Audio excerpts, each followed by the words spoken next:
Assalamualaikum warahmatullahi wabarakatuh. Selamat datang di channel Lazisku. Hari ini kita ada konten podcastku, podcast KHU, di mana konten podcast KHU ini adalah konten kita ngobrol-ngobrol, sharing-sharing dengan narasumber. Yang isi kontennya itu adalah tentang bisnis, politik, pendidikan, sosial ekonomi, budaya, dan lain sebagainya. Intinya tentang konten yang umum gitu. Buat teman-teman yang baru bergabung dengan Lazisku di channel YouTube ataupun karena ini nanti juga di-share di Spotify, bagi yang baru bergabung bisa di-subscribe, like, komen, dan juga mungkin bisa di-share ke teman-teman yang lain juga. Nah, buat yang masih belum tahu apa Lazisku itu, Lazisku jadi adalah lembaga amil zakat, infak, dan sedekah Khairul Ummah. Jadi KHU-nya itu adalah Khairul Ummah, yang mana kami adalah di bawah naungan Yayasan Khairul Ummah. Nah, concern kami adalah di bidang pendidikan. Kami ada beberapa anak yatim, duafa, dan juga penghafal Al-Quran yang setiap bulan kita bantu biaya pendidikannya, terutama di bagian SPP-nya. Nah, untuk teman-teman yang ingin berdonasi, ingin berkontribusi, atau ingin lebih tahu tentang program-program di Lazisku, nanti bisa menghubungi nomor yang ada di kolom deskripsi. Dan saat ini kita sudah bersama narasumber. Kita mau ngobrolin tentang kurban, pengelolaan kurban. Apalagi sebentar lagi kan tentang Idul Adha, tentang hari raya Idul Adha, tentang kurban. Kita sedang mendatangkan narasumber yang akan ngobrolin tentang kurban. Beliau adalah pebisnis atau peternak hewan kurban. Punya pengalaman sapi, kambing, dan juga domba. Di samping saya sudah ada Pak Agung.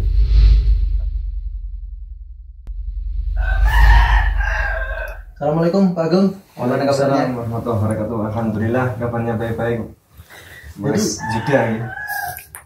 Sudah ada Mas Kevin, Sandra. Yeah.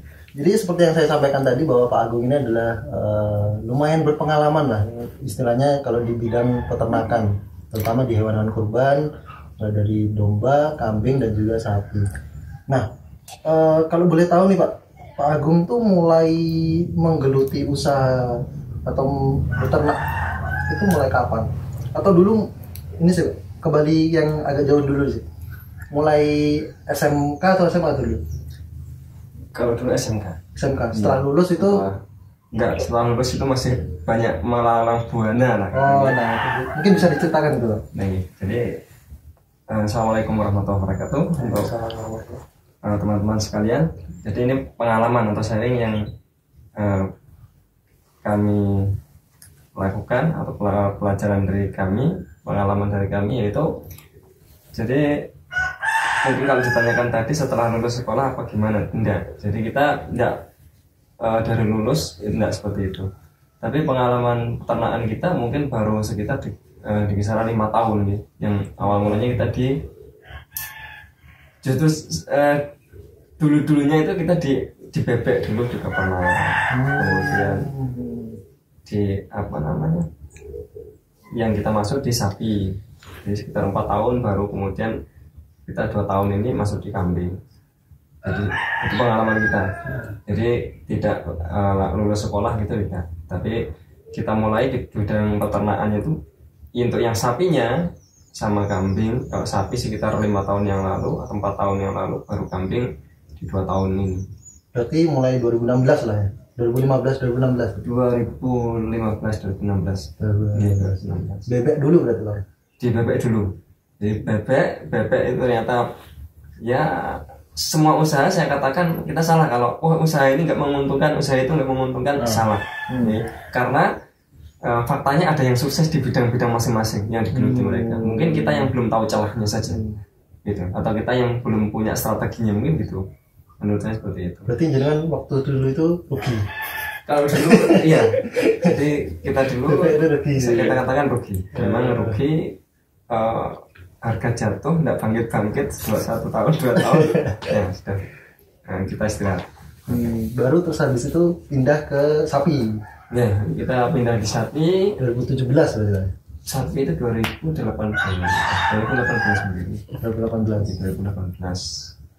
itu di sapi kita jalan, terus ya qadarullah ada lagi musibahnya, ini corona gitu. Faktanya memang dengan adanya COVID atau corona ini memang luar biasa, dampak di bidang ekonomi luar biasa. Ya, kita banyak yang tumbang lah, termasuk mungkin apakah dikatakan rugi? Ya mungkin rugi dari sisi kerugian kita, tapi apakah masih ada peluang? Sangat berpeluang masih, menurut saya seperti itu. 2018 mulai sapi, itu sudah mulai nyuplai, misalkan ada permintaan untuk kurban itu sudah mulai. Ya, jadi untuk suplai korban saya sekitar sudah 4 kali korban ini. Jadi untuk ini yang keempat, yang tahun ini keempat. Ini yang tahun ini keempat. Oh berarti 2018, 19, 20 gitu ya. Jadi yang ini yang keempat. Ini sudah kita keempat. Kalau untuk yang kambing atau domba mulai tahun berapa?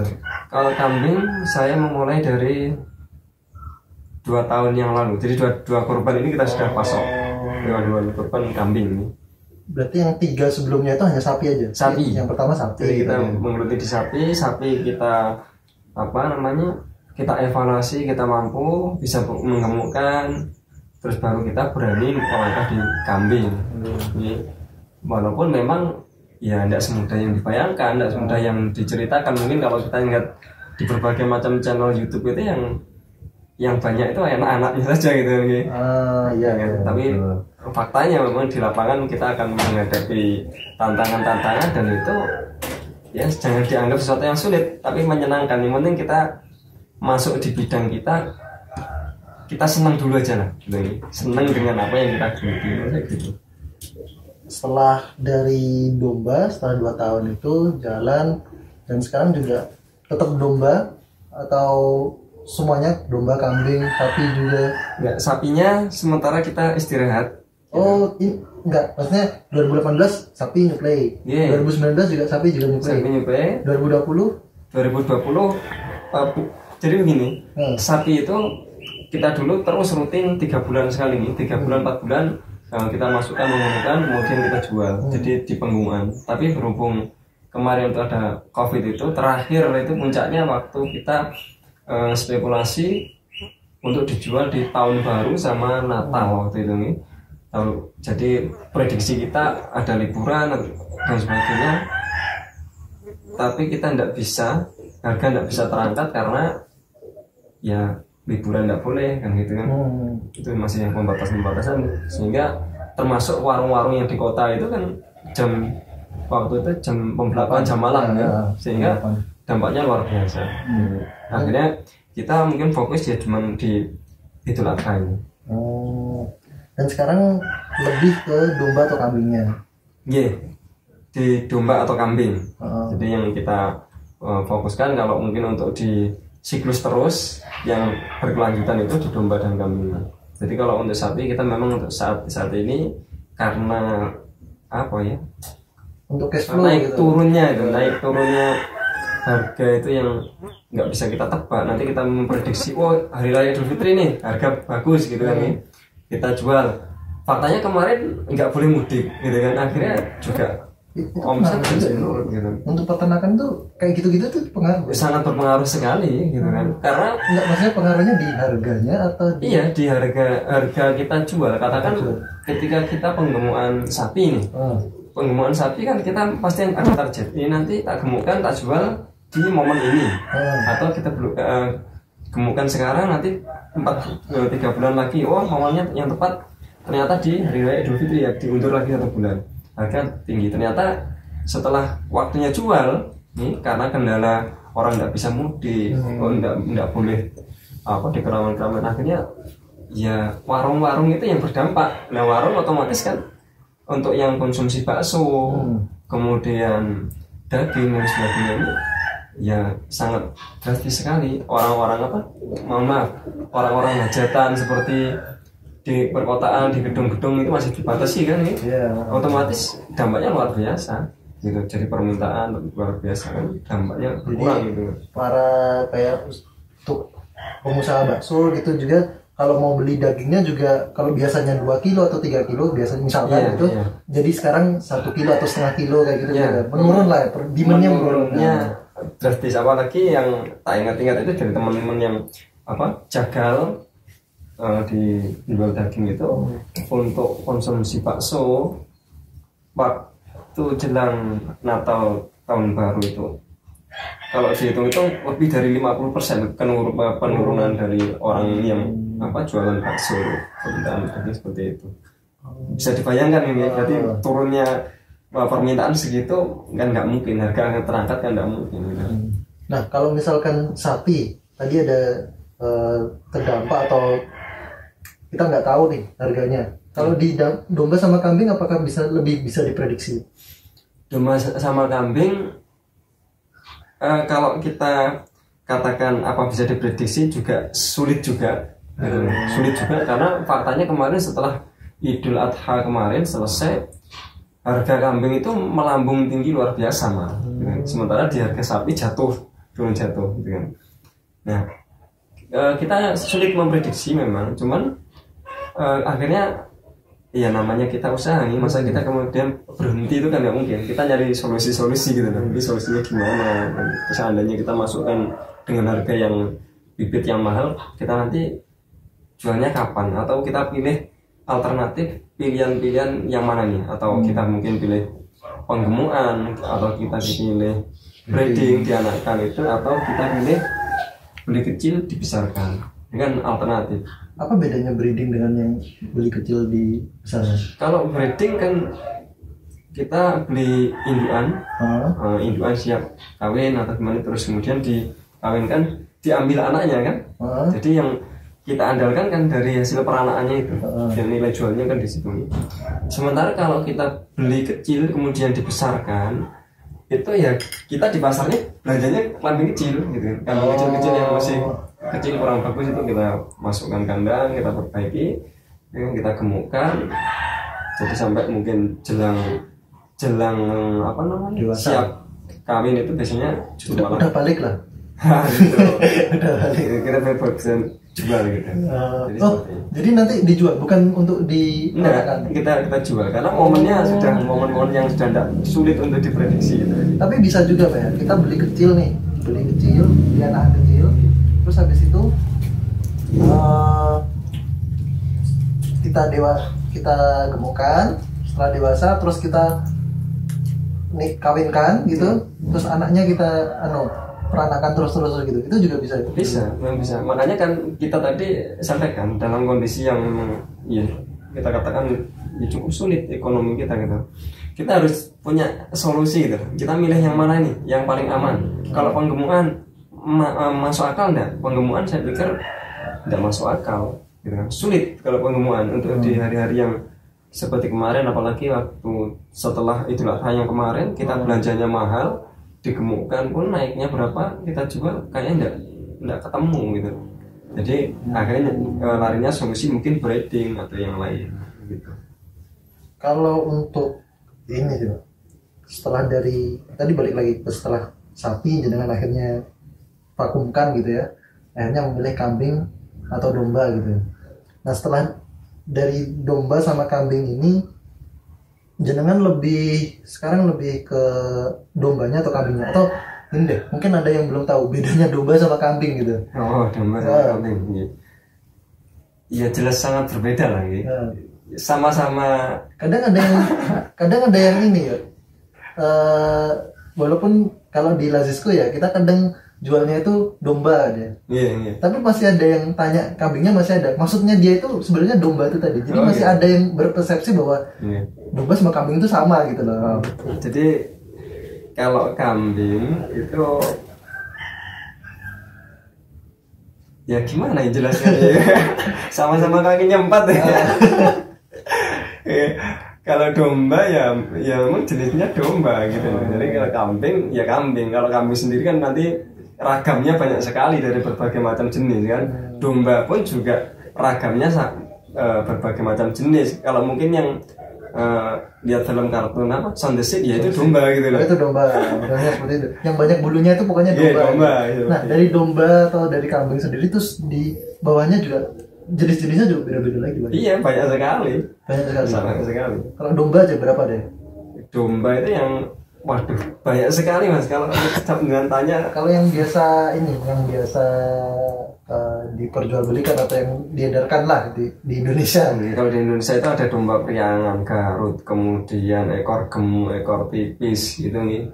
Terus kemudian yang sekarang silangan-silangan impor itu yang mahal itu ada awasi, nanti ada namanya domba dorper, dan masih banyak sekali lah macamnya jenis-jenisnya, Texel dan sebagainya. Di berbagai macam daerah itu kayaknya jenis masing-masing berbeda-beda. Apakah ngaruh di bulunya perbedaannya tuh? Iya, memang dari sisi karakter jenis, penampakan fisiknya juga berbeda. Kemudian dari sisi pertumbuhan dagingnya pun juga berbeda, besarnya pun juga beragam-ragam gitu. Karena flashback dikit, saya sebenarnya agak tertarik dengan domba itu. Salah satu karakternya yaitu ketika dia itu bergerombol, kan biasanya domba itu bergerombol ya, berkoloni ya. Kalau ada satu aja yang ditarik, yang lainnya itu ngikut gitu. Ya. Beda dengan kambing, kayaknya kambing itu lebih agresif gitu ya. Salah satu karakter uniknya di domba itu memang berkoloni. Jadi kalau di domba itu memang kelebihannya mudah dari sisi perawatan. Dalam artian penyediaan kandang kita itu jauh lebih mudah, yang jelas. Karena dia tidak suka berantem. Domba itu karakternya, tidak suka berantem. Terus egonya itu mereka bisa ditekan lah, beda sama kambing. Kalau kambing semua pengen jadi pemimpin masing-masing gitu. Ini berbeda nih kambing seperti itu. Jadi kan domba itu lebih lebih tenang gitu ya. Tipikalnya itu lebih santai gitu ya. Jadi secara karakter memang domba itu karakternya bukan karakter pemberontak lah. Gitu. Iya. Nah, lanjut nih Pak, pertanyaan berikutnya. Ini kesulitan apa sih yang ditemuin saat beternak ini?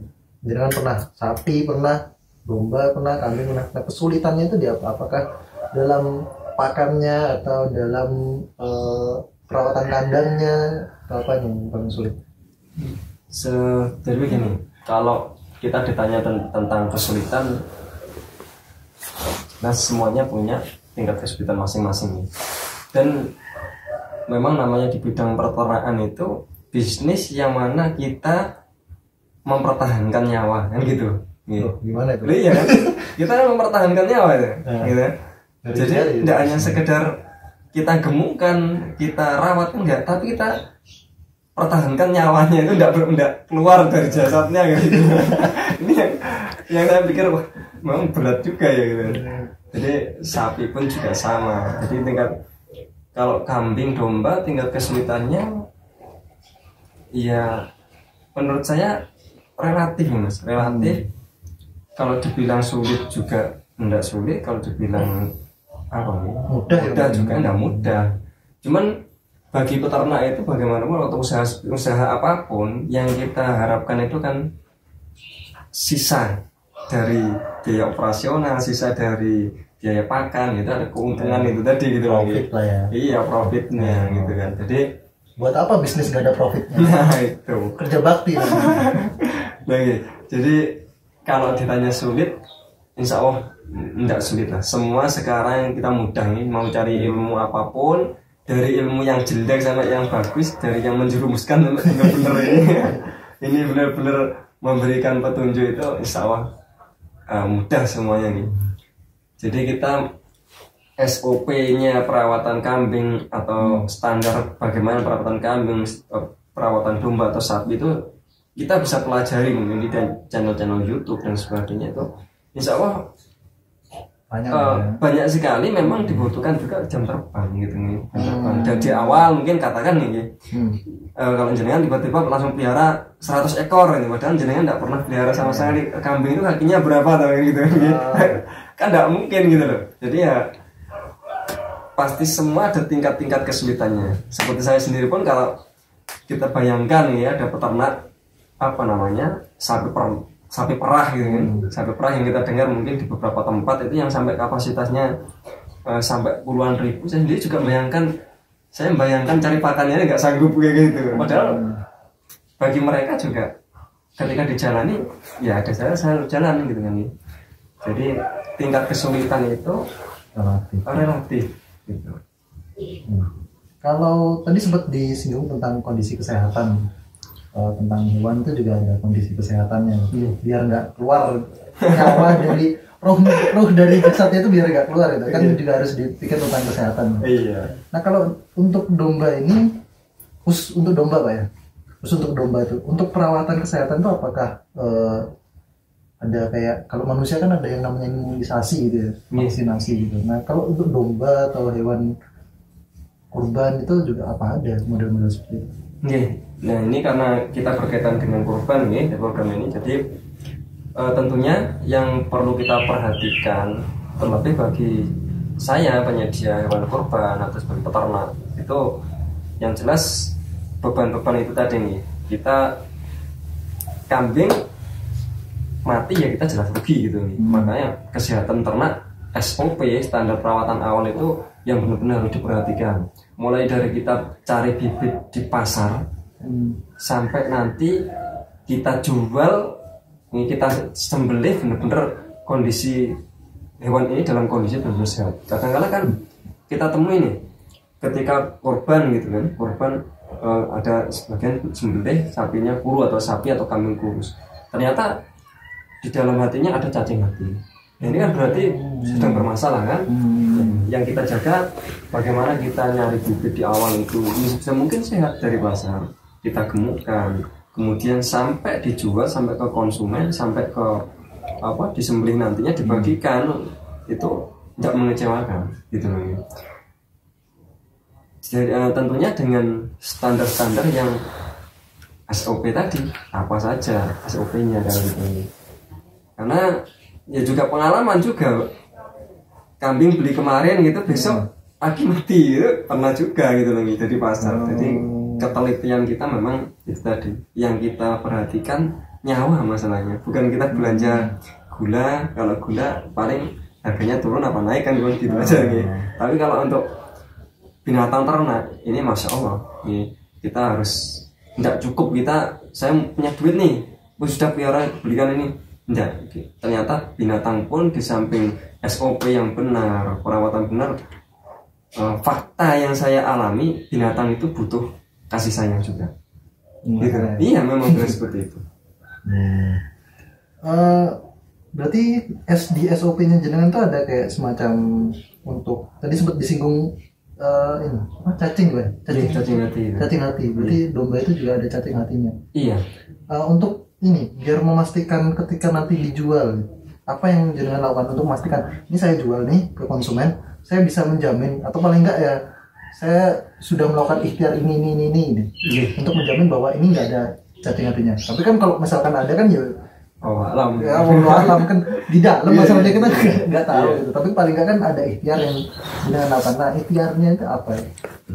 Jadi gini, kalau SOP kita ketika kambing atau domba masuk itu, yang pertama biasanya kelelahan mereka kan, kelelahan dari pasar itu kita kasih vitamin atau adalah obat-obat ATP kalau namanya gitu. Itu untuk namanya apa? Ibaratnya orang itu dehidrasi dan sebagainya, kasih itu dulu. Kemudian diistirahatkan dulu, baru besok kita kasih obat cacing atau obat cacing belakang dulu. Kita kasih apa namanya? Biasanya obat tetes mata nih. Ada juga obat tetes mata. Iya. Biasanya dikasih obat tetes matanya orang itu juga tidak apa-apa, karena begini, kita tidak tahu nih apakah itu karena virus atau dia karena kelelahan ditarik-tarik di pasar itu. Secara umum kambing yang dari pasar kemudian masuk kandang itu dia akan sakit mata. Akan sakit mata kemudian pilek. Itu pasti. Jadi di awal-awal ribet nih seperti itu. Kita harus selektif di situ. Jadi kasih obat sakit mata. Dia sakit mata enggak, kalau bisa dikasih obat sakit mata. Nih, karena itu nanti pasti ada satu kena menular semuanya. Terus sama dia gandeng sama pilek. Nah ini kita kasih, makanya di awal tadi kita kasih apa namanya vitamin supaya dia menghilangkan kelelahan tadi, gitu nih. Terus kemudian besoknya bisa jadi dikasih obat cacing. Setelah itu kalau untuk domba kita wajib mencukur bulunya.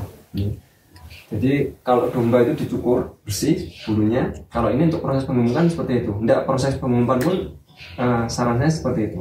Jadi biar apa? Ini memicu pertumbuhan. Jadi biar parasit-parasit yang ada di tubuhnya itu hilang gitu. Enggak sebagai tempatnya kutu dan sebagainya. Sangat berpengaruh sekali memang di pertumbuhan. Terus untuk kalau kambing kita mandikan. Kambing sebisa mungkin dimandikan. Habis itu kita kasih obat anti parasit yang untuk di dalam atau di luar, suntik biasanya untuk menghindari nanti adanya kutu dan sebagainya, macam-macam lah, atau mungkin seperti kudis dan sebagainya, itu bisa dengan obat anti parasit itu berbagai macam jenis merek. Terus setelah itu selesai semua, cacing dimasukkan juga. Cacing dimasukkan. Kalau mungkin untuk ini untuk penggemukan 3 bulanan itu insya Allah masuk di 1 kali awal itu kita kasih obat cacing dengan dosis yang tepat sudah cukup sampai nanti jual. Berapa bulan? 3 bulan lah. 3 bulan. 3 bulan. Dalam 3 bulan itu berarti 1 kali sudah cukup insya Allah. Sudah cukup insya Allah, sudah cukup. Berarti suntik Pak ya? Obat cacing itu suntik atau? Obat cacing ada yang suntik, ada yang diminumkan. Yang suntik itu cenderung ke cacing hati biasanya. Kalau yang biasanya kalau suntik-suntik seperti ini kan ada yang nggak berani kan kadang. Jadi melalui minum pun juga sudah efektif. Berarti dicampur tergantung dosis anjuran nantinya di situ. Dicampur di tempat minumnya gitu Pak ya? Enggak, kalau saya tak hancurkan, tak kasih air, tak minumkan satu persatu biar efektif. Nah, untuk pakan juga nih Pak. Saya kemarin tuh sempat ketemu dengan beberapa orang-orang peternak juga. Dan setiap orang-orang itu ternyata pakannya beda-beda. Tak pikir pakan domba ini ya sama semuanya gitu. Kalaupun ada pengembangan, ya mungkin ada pengembangan kayak misalkan difermentasi dan lain sebagainya. Tapi bahannya sama. Tapi ternyata setelah saya ketemu tuh bahan untuk fermentasinya tuh beda-beda gitu. Ada yang pakai kemarin tuh apa ya? Ininya jagung tuh Pak. Kulitnya jagung gitu. Nah kalau di jenengan sendiri pakan untuk dombanya itu apa biar bagus gitu? Kalau di saya kita ngitung kebutuhan kita untuk apa ini. Jadi kalau katakan untuk penggemukan kita target di berapa bulan. Ini yang kita harus bedakan pakannya di situ. Jadi kalau mau memang untuk breeding itu untuk menganakkan kan kita tidak perlu pakan yang berkualitas bagus biar cepat gemukan enggak. Tapi harus stabil saja. Stabil bisa terjadi jenis-jenis rumput-rumputannya yang lebih dibanyakin. Serat-seratnya dibanyakin. Yang penting energinya masuk sudah aman. Tapi kalau untuk di penggemukan ya kita harus mainnya di konsentrat. Konsentrat itu nanti bisa jadi konsentratnya diberikan dalam kondisi kering. Konsentrat itu kan campuran berbagai macam jenis bahan. Dengan konsentrat kan. Dengan tentunya dengan kandungan gizi yang berbeda-beda itu di konsentrat. Bisa jadi nanti diberikan kering atau bisa jadi konsentrat ini nanti difermentasi. Ini yang harus dipahami kan. Kadang orang kan pakannya fermentasi ya, padahal yang dipakai konsentrat. Dia tidak paham bedakan konsentrasi dengan fermentasi dengan konsentrat, tidak paham gitu loh. Beda. Kalau fermentasi itu ya apapun bisa difermentasi. Fermentasi itu kan proses penapaian sebenarnya. Proses penapaian apapun bisa difermentasi, rumput pun bisa difermentasi gitu kan. Konsentrat pun juga bisa difermentasi gitu. Jadi nanti konsentrat kebutuhannya untuk penggemukan 3 bulan. Kita maka butuh pakan yang bagus, cepat nih. Karena ngejar kenaikan bobot kan. Konsentratnya yang kita fermentasi atau kering, itu tergantung selera kita saja. Gitu. Nggak ada pengaruh di ininya nanti Pak ya. Lebih cepat yang kering gitu atau lebih cepat yang basah? Nggak ada ya? Mungkin seandainya ada perbedaan hasil itu sedikit sekali. Kalau mungkin ada yang mempromosikan, pakan fermentasi ini seperti ini hasilnya. Ya pengalaman yang saya lakukan ya seperti itu. Tapi nilai gizinya dulu yang kita harus tahu gitu. Faktanya adalah nilai kandungan bahan-bahan pakannya mau difermentasi itu. Nah, tadi jenengan juga sempat singgung tentang setelah beli dari pasar dibawa ke kandang atau dibawa ke rumah kita gitu, itu kan biasanya langsung disuntik apa tadi, ditetes mata Pak ya, tetes mata, karena takutnya ada bakteri-bakteri dari pasar atau dia kelelahan dan lain sebagainya. Nah, saya pernah dulu pesen hewan kurban yang jaraknya itu cukup jauh. Nah, si peternak tersebut atau si supplier tersebut ngomong bahwa ini kalau ditimbang di sini 25, nanti nyampe sana belum tentu 25, biasanya ada penurunan. Nah, benar nggak sih Pak? Kayak model-model seperti itu bahwa hewan kurban itu di perjalanan depresi, stres atau gimana, akhirnya bikin bobotnya itu turun. Jadi tentang penurunan bobot itu memang benar sekali. Jadi termasuk di kambing atau sapi gitu ya, itu terjadi perubahan seperti itu. Kok bisa? Ini sapi aja nih yang sudah kita pernah nih. Di pasar ditimbang, bobotnya katakan 500 kilo. Setelah timbang dibawa pulang mau digemukkan, ditimbang lagi di rumah, bobotnya ternyata bisa turun sampai 20-30 kilo. 20 kilo? Iya kan, sapi kan masalahnya kan. Apa timbangannya yang tidak benar? Menurut saya bisa jadi ya timbangannya seandainya spesies tidak banyak lah. Tapi memang faktanya seperti itu. Jadi mungkin karena dia di perjalanan waktu ditimbang awal nih, di perjalanan dia buang kotoran atau kencing dan sebagainya, tapi kita sendiri juga atau stres, kurang tahu juga loh, seandainya cuma kencing atau buang kotoran apa sebanyak itu, ya memang faktanya seperti itu. Terus kalau untuk di kambing atau domba itu iya ada penurunan juga. Jadi penurunan penyusutan lah, ditimbang di tempat kemudian dikirim loh, sampai di sini kok ternyata bobotnya 24 atau 23. Apa mungkin seperti itu? Apa nimbangnya saya yang tidak beres? Ya sangat mungkin sekali, dan memang itu faktanya seperti itu gitu kan. Karena mungkin dia stres atau mungkin dia banyak buang kotoran, urin sebagainya, tapi memang ada stand penurunan itu ada. Tapi jenengan pernah nggak menyuplai gitu, misalkan ada orang pesan, Pak saya pesan domba 25 kilo, yang 25 kilo gitu, jenengan timbang di sini, oh ini 25, udah 26 lah gitu, udah 26. Pas jenengan kirim, pas nyampe sana sama orangnya ditimbang, loh ini kok 22 gitu, orangnya terus protes gitu, nggak saya pesen yang 25 kok kirim yang 22 gitu. Ya kita sampaikan lah. Jadi alhamdulillah enggak, memang kita sudah sampaikan ini bobotnya di berapa yang kita timbang di sini gitu. Jadi kalau memang ini ya memang ditimbang di sini dulu, yang pilih dan sama tandai. Kalau di sana ditimbang, ya itu tadi faktor stres perjalanan dan sebagainya sangat memungkinkan sekali gitu. Sangat mungkin sekali. Apakah ditimbang di sini di sana terus bobotnya naik? Malah nggak mungkin. Malah nggak mungkin. Atau pas di jalan dikasih makan Pak? Jadi naik nggak bisa ya? Nggak bisa juga. Nggak mau dia menjadi kecuali benar-benar lapar gitu. Tapi nggak pernah berarti Pak ya? Nggak pernah ada orang komplain seperti itu tuh? Iya, alhamdulillah nggak pernah.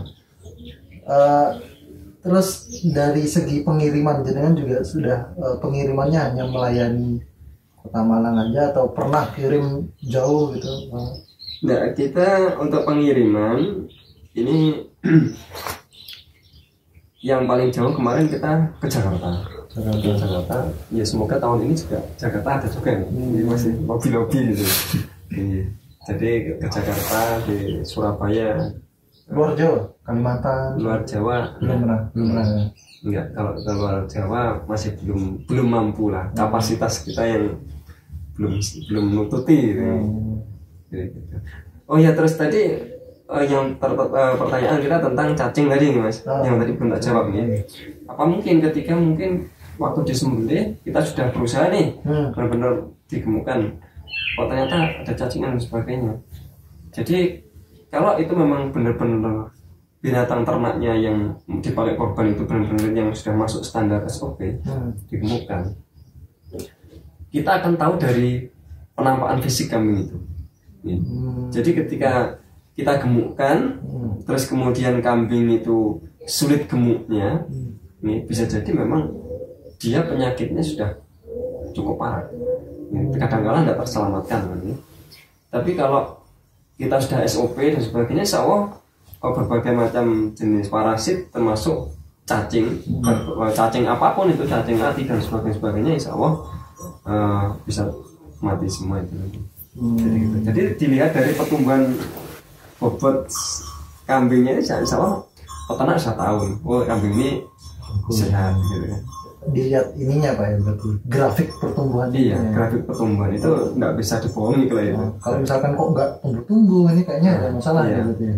Jadi biasanya tetap kurus terus gitu, nah malah kurus mati biasanya. Berarti sudah dia memang sebelumnya ketika dari pasar atau dari peternak yang sebelumnya itu dia terkena penyakit di sini sudah cukup lama bisa jadi.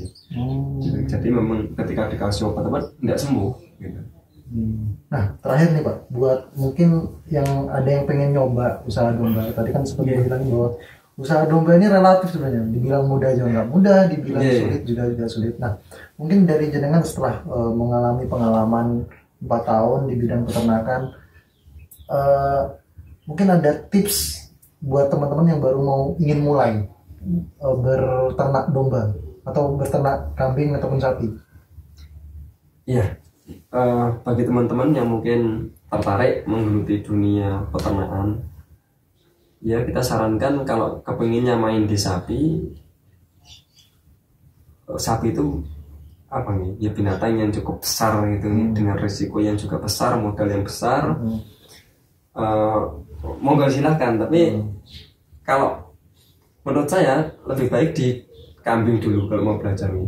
Kambing atau domba? Kambing atau domba dulu. Kenapa? Karena kita biar tahu memperlakukan kambing atau domba ini seperti apa sih, dia biar seandainya ini mau digemukkan nih, maka dia yang harus dilakukan awal seperti apa perawatannya.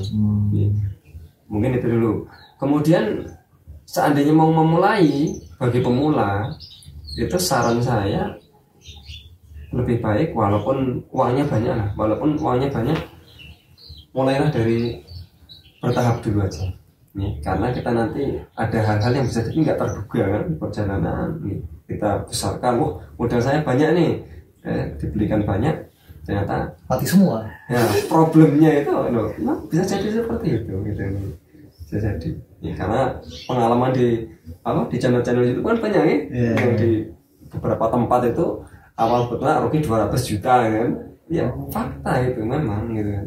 Kenapa? Karena bisa jadi pengalaman itu SOP tidak diperhatikan, kemudian celah mana yang harus diambil gitu loh. Ini kadang-kadang nggak tahu kan. Kita beli nih, waktunya booming kambing bur, ya uangnya banyak, belikan bur semua. Padahal harganya mahal, 1 ekor saja kalau yang impor bisa sampai 33 juta kan, atau ekor kambing betinanya mungkin paling murah 21 yang impor, ini asli yang impor. Iya. Nah ini tergiur di situ tapi tidak mikir, ini nanti bagaimana pemeliharaannya biar aman, kemudian pasarnya seperti apa, celah yang mana yang tak ambil, ini kan penting kan. Jadi dan tip bagi yang tidak punya uang, jangan putus asa, lebih baik belikan kambing yang di pasar itu nggak begitu terurus tapi sehat gitu, kecil-kecil dulu dicoba. Coba sih bagaimana 1 atau 2 dulu gitu lah. Merawat dengan teknis SOP tadi, kemudian juga menyatukan dengan perasaan kita, ini yang terpenting. Sehingga kita kan tahu nih kambing ini bahagia nih, jadi sehingga pertumbuhannya itu insya Allah maksimal. Kalau kita sudah pokoknya nih urusi, ini fakta nih yang saya sendiri alami, kita mungkin ngurusi yang lain, ini kita pasrahkan orang, kemudian orang ya bekerja hanya sekedar kerja, ternyata nggak bisa seperti itu. Baik, terima kasih Pak Agung atas sharing-sharing pengalamannya. Itu tadi sharing-sharing pengalaman dari Pak Agung. Buat teman-teman yang ingin belajar bisa juga langsung ke Pak Agung. Lokasinya ada di Donomulyo, Malang Selatan. Nanti bisa bisa ngobrol-ngobrol lebih lanjut lagi Pak, kalau pingin belajar tentang peternakan, tentang sapi.